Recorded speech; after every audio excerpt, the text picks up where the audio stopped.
So, can you please describe for me the difference between a food allergy and a food intolerance? Great question. That is probably one of the most common things I talk about in here, and one of the things that I specialize in. I think when we think of allergy and intolerances, people tend to use them synonymously. They'll describe, oh, I have an allergy to this food or that food, when in fact they don't. And I think it's really important to note the distinction between the two because they are very clinically different. First and foremost, an allergy happens when your immune system reacts to a substance such as a food or something in the environment, a medication, an insect sting. And basically what happens is the immune system gets activated and it starts to cause a reaction in the body. Symptoms can be, as you know, mild congestion, seasonal allergy type symptoms, down to anaphylaxis and a life-threatening response. So when it comes to allergies, you need a legitimate blood test, you need a skin scratch test sometimes, from your allergist to really determine if this is in fact a life-threatening allergy. If you do in fact have an allergy, it's pretty cut and dry. You're allergic, you avoid, that's it.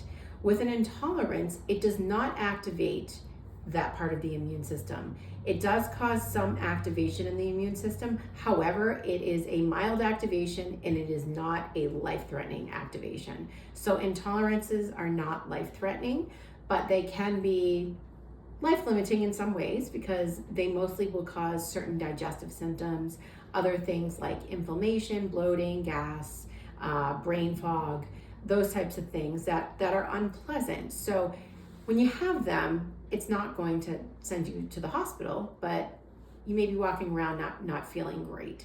So I think it's important to note that allergy is life-threatening and a medical emergency we avoid. Intolerance doesn't necessarily mean we have to avoid. Sometimes when we're intolerant, the best way to manage it is to have a low or small level of the item in your diet to sort of teach your body how to handle things at lower levels. Because a lot of times an intolerance happens when there's so much of a certain thing in the body sort of circulating around. So sometimes just simply cutting back on an item will help the body manage those intolerances in a better way. 15 to 20% of the American population actually walks around with some type of food intolerance, and a lot of times they don't know what it is. They've been allergy tested and everything comes back negative, and they're frustrated because they're noticing they're getting all these symptoms but can't exactly pinpoint what. So I think it's important to then look at an intolerance panel to see where they fall on that spectrum.